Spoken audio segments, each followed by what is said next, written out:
ఓం Sairam Shri Sachidananda Sadhguru Sainath Maharaj key జై. ఈరోజు బాబావారి సందేశము: నీ గాయపడిన గుండెకు నా మాటలతో జీవం పోస్తా బిడ్డ, ఒక్కసారి విను తల్లి అని బాబావారి చెప్తున్నారండి. బాబావారి మాటలేంటో విందామండి. బాబావారి మాట ఆయన మాటల్లోనే విందాము. చేసిన మేలును అవసరం తీరగానే మర్చిపోవడము ఈ మనుషులకి వెన్నతో పెట్టిన విద్య కాదంటారా? ఈ లోకం తీరు ఎలా ఉంది అంటే, కింద పడితే పట్టించుకోరు, పైకి ఎదిగితే జీర్ణించుకోలేరు. ఏ మనిషికైనా మనము విలువ ఇవ్వగలము, కానీ విలువను తేలేము. అది ఎవరికి వారే సంపాదించుకోవాలి. జీవితంలో ప్రతి బాధ ఒక కొత్త పాఠాన్ని నేర్పుతుంది. ఇక ప్రతి పాఠము ఒక వ్యక్తిని తప్పకుండా మారుస్తుంది. స్త్రీల వెంటపడి విసిగించేవాడు ఏదో ఒక రోజు తప్పకుండా సర్వనాశనము అవుతాడు. గుర్తుంచుకోండి. పరిగెత్తే చోట పరిగెత్తాలి, నడవాల్సిన చోట నడవాలి. అంతేకాని పరుగు పందెంలో కూడా పాకుతూ పోతానంటే నీ గమ్యాన్ని తప్పకుండా నువ్వు చేరగలవు, కానీ విజేత మాత్రం ఎప్పటికీ నువ్వు అవ్వలేవు. అర్థమైందనుకుంటా. కొడితే బలంపై కొట్టండి, వీరులుగా మిగిలిపోతారు. బలహీనతపై కొట్టేవారు ఎప్పటికీ కూడా పిరికివారిగానే ఉండిపోతారు. అడవికి పోయిన రాముడు రాజే. ఉన్నతమైన వ్యక్తిత్వం ఉన్నవారికి గెలుపుతో సంబంధమే లేదు, రాజ్యంతో పని కూడా లేదు. ఉన్నంతకాలం ఒంటరిగా ఉన్నా కూడా వారు రాజే కాదంటారా? ఒక వ్యక్తి తనకు తానుగా పొందగలిగే శక్తి ఉన్నా కూడా దానికోసం భగవంతుణ్ణి ప్రార్థించడము మూర్ఖత్వము. 25 వయసులో ఉండే అందము, అలాగే ఓపిక 60 ఏళ్లకు ఉండవు. అలాగే 60 ఏళ్ల వయసులో ఉండే అవగాహన, ఆలోచన 25 ఏళ్లకు ఉండవు కదా. అందుకే పెద్దవారు చెబుతూ ఉంటారు, అది చెయ్యొద్దు, ఇది చెయ్యవద్దు, ఇలా ఉండద్దు, అలా ఉండద్దు అని. వారిని అర్థం చేసుకోండి, అంతేకాని తప్పుగా అర్థం చేసుకోకండి. వారు కోల్పోయిన జీవితాన్ని వారు చేసిన తప్పుల వల్ల వచ్చిన అనుభవాన్ని జోడించి మీతో పంచుకుంటూ ఉంటారు. మీరు అలా చేయొద్దని, వారిలా జీవితాన్ని కోల్పోవద్దని వాళ్ళ ఉద్దేశము. అందుకే వాళ్ళు అలా ఆశిస్తూ ఉంటారు. వారి స్వార్థము అంటూ ఏమీ ఉండదు. కానీ మీరు మాత్రము వారిని తప్పుగా అర్థం చేసుకుంటూ ఉంటారు. మీ భవిష్యత్తు గురించే అర్థం చేసుకోండి, ఆలోచించండి, ఆచరించండి బిడ్డ. అలాగే పెద్దలని గౌరవించండి. పిల్లల చిరునవ్వు, పెద్దల ఆశీర్వాదాలు భగవంతుడి వరాలతో సమానము. గుర్తుంచుకోండి.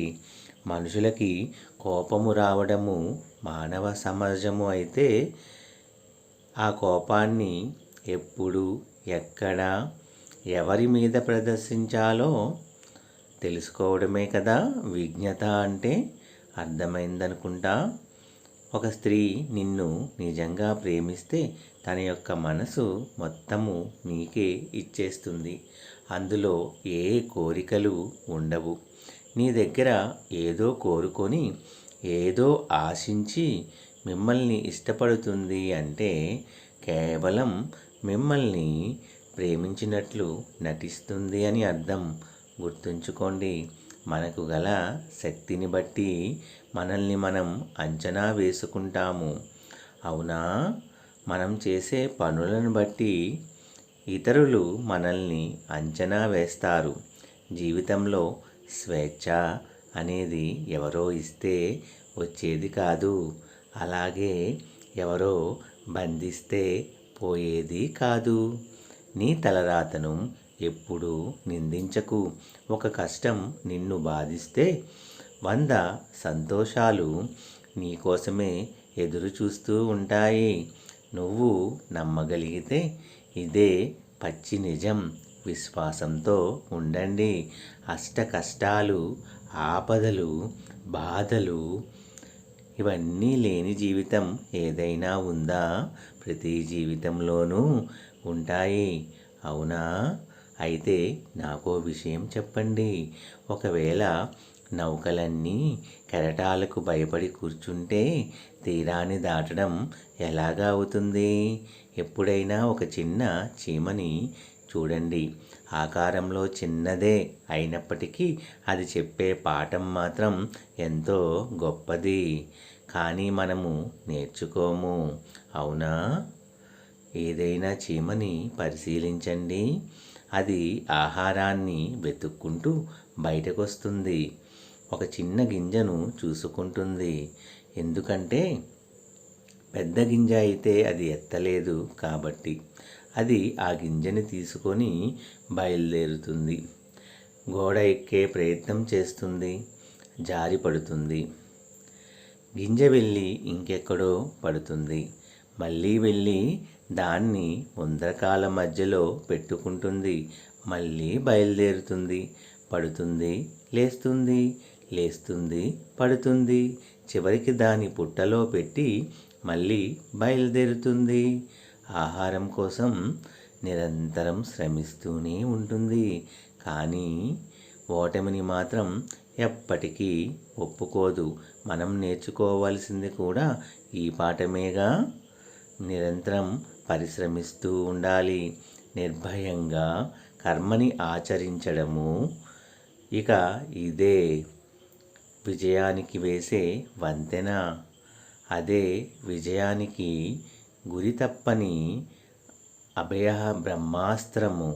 మోసం చేసిన వాడిది ఎంత తప్పు ఉందో మోసపోయిన నీది కూడా అంతే తప్పు ఉంటుంది బిడ్డ. ఎందుకంటే నమ్మితేనే కదా మోసం చేసేది. చీకట్లో నీ నీడ కూడా నిన్ను భయపెడుతూ ఉంటుంది. అందుకే నీ నీడను కూడా నువ్వు నమ్మకు. మిమ్మల్ని మాత్రమే మీరు నమ్ముకోండి. అర్థమైందనుకుంటా. జాగ్రత్తగా ఉండండి. ఆగని కాలం కోసం ఆలోచన ఎందుకు? సాగనివ్వు. జీవితాన్ని ఆటంకాల సుడి నుంచి ఆనందాల దారిలోకి కనిపించని ప్రపంచము ఇంకా చాలా ఉంది. అలా కృంగిపోతే ఎలా? ధైర్యంతో ముందుకు అడుగు వేయండి. రండి. ఇక అందరూ నాతో పాటు ప్రేమతో చెప్పండి. ఓం సాయిరామ్. శ్రీ సచ్చిదానంద సద్గురు సాయినాథ్ మహారాజ్ కీ జై.